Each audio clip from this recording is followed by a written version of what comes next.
जम्मू कश्मीर के रामबन जिले में एक दरिंदगी हुई है। पुलिस अधिकारियों ने बताया कि आज सुबह एक दूर दराज के गांव में जमुना के घर में 3 नाबालिग लड़कियों की जिंदा जला दिया गया है।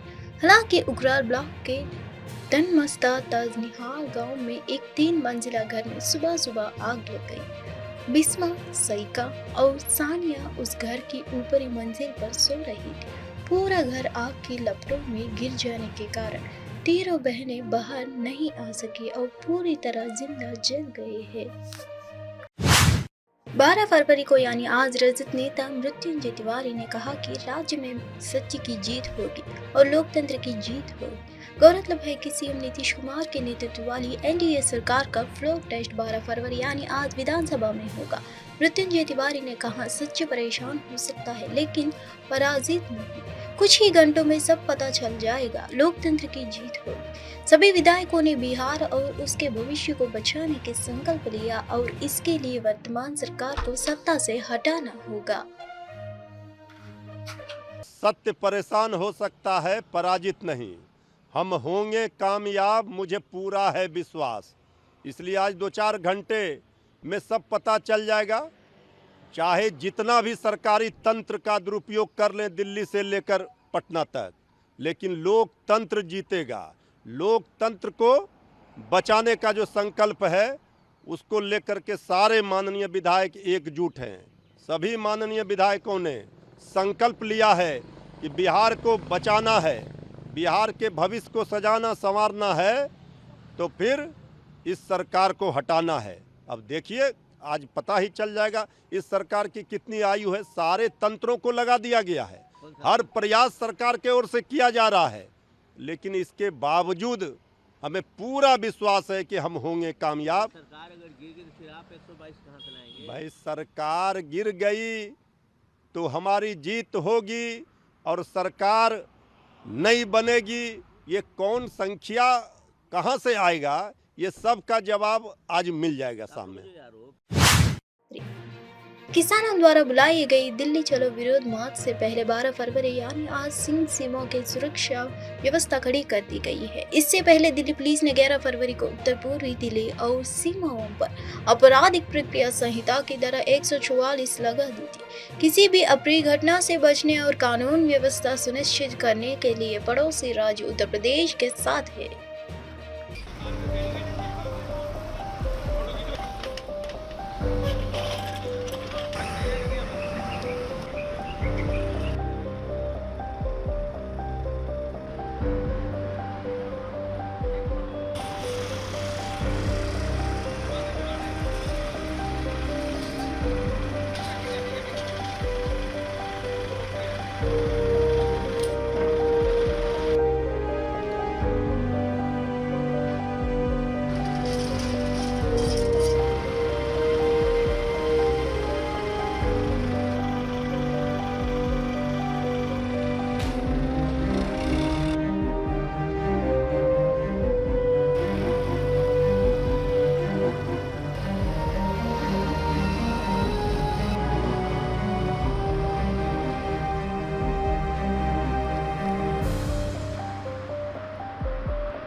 मुख्यमंत्री नीतीश कुमार के नेतृत्व वाली एनडीए सरकार के फ्लोर टेस्ट से पहले बिहार विधानसभा में सुरक्षा अधिकारी तैनात किए गए। नीतीश कुमार के नेतृत्व वाली जनता दल यूनाइटेड ने विश्वास जताया कि पार्टी के अध्यक्ष रजत के साथ गठबंधन तोड़ने और भाजपा के साथ सरकार बनाने के 2 सप्ताह बाद सोमवार को होने वाले महत्वपूर्ण शक्ति परीक्षण के दौरान विश्वास मत जीतेगा।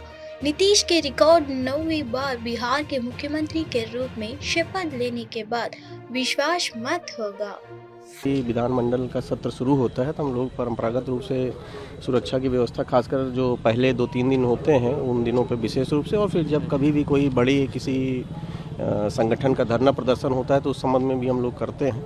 तो उसी के तहत जो है, क्योंकि आज फर्स्ट डे है तो हम लोगों ने सुरक्षा व्यवस्था जो है कर रखी है। आपको विश्वास हासिल करना है तो सदन हंगामा भी हो सकता है, तो इसलिए अलग से सुरक्षा की नहीं, देखिए सदन के अंदर जो कार्रवाई होती है उसमें हम लोग का कोई से नहीं है। उसमें सदन की अंदर की सुरक्षा व्यवस्था के लिए जो है, जो उनके अपने सुरक्षा कर्मी हैं वही उस बिंदु पर कार्रवाई करते हैं।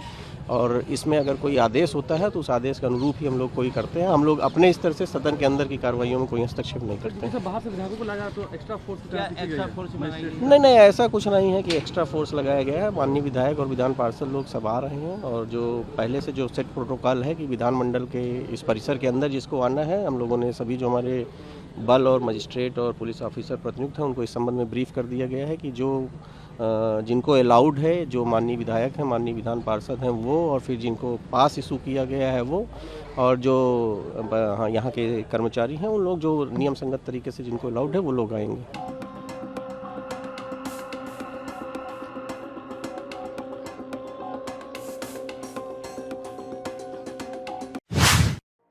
खबर है कि सरकार ने सिंचाई क्षेत्र पर विधानमंडल में श्वेत पत्र जारी करने का फैसला किया है।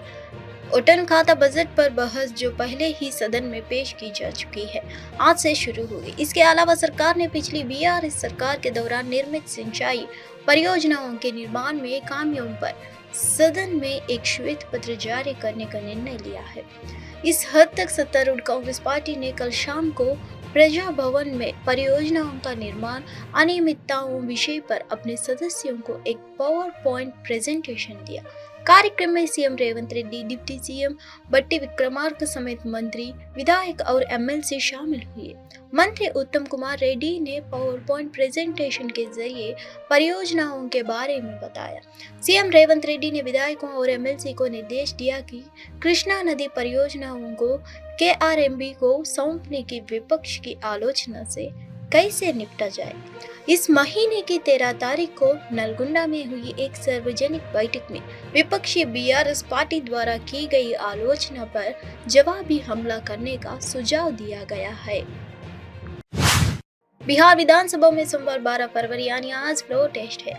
लाजमी है, प्रदेश की सियासत में उठापटक चल रही है। सभी पार्टियों ने विधायकों की बाड़बंदी की गई है और कहीं जाना नहीं चाहिए, ना जगह से ना पार्टी से।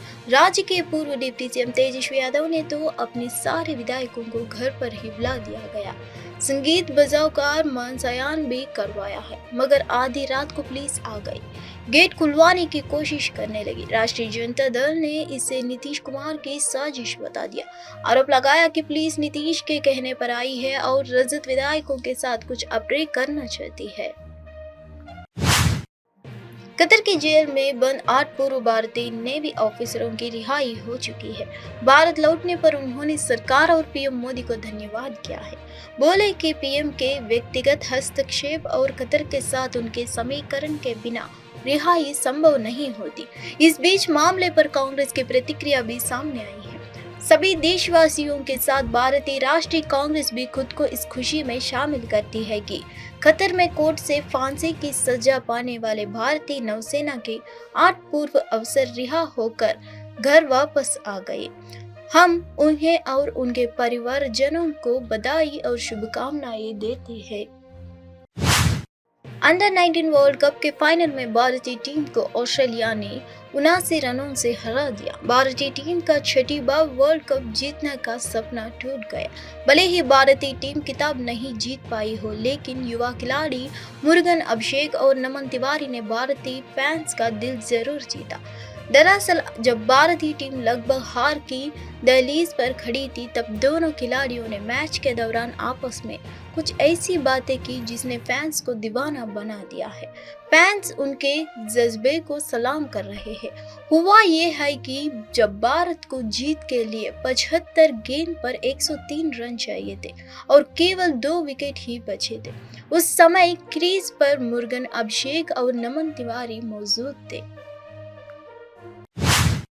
पाकिस्तान में 8 फरवरी को नेशनल असेंबली चुनाव हुआ था। आज इस देश में मतदान हुए 60 घंटों से भी ज्यादा का समय हो चुका है, लेकिन बावजूद इसके अब तक पूरा परिणाम नहीं आया है। भारी कंफ्यूजन और तमाम शिकायतों के बीच अब पाक चुनाव आयोग ने फिर से कई सीटों पर चुनाव कराने का ऐलान किया है। दरअसल पाकिस्तान चुनाव आयोग के पास कई सीटों पर मतदान सामग्री छीनने और उसे नुकसान पहुंचाने जैसे शिकायतें आई थी, जिसके बाद आयोग ने देश के कई मतदान केंद्रों पर फिर से चुनाव कराने का आदेश जारी किया है। हालांकि अब तक जो नतीजे सामने आए हैं उसमें किसी भी पार्टी को बहुमत नहीं मिली है। सीएम नीतीश कुमार के नेतृत्व वाली एनडीए सरकार का फ्लोर टेस्ट 12 फरवरी को यानी आज विधानसभा में होगा। रजत समर्थक पूर्व डिप्टी सीएम और रजत नेता तेजस्वी यादव के आवास के बाहर एकत्रित हुए। जदयू अध्यक्ष नीतीश कुमार ने एक बार फिर रजत से गठबंधन तोड़ लिया और भाजपा के साथ सरकार बना ली। सदन में बहुमत के अखंड को पार करने के लिए सत्तारूढ़ गठबंधन को 122 वोटों की जरूरत है।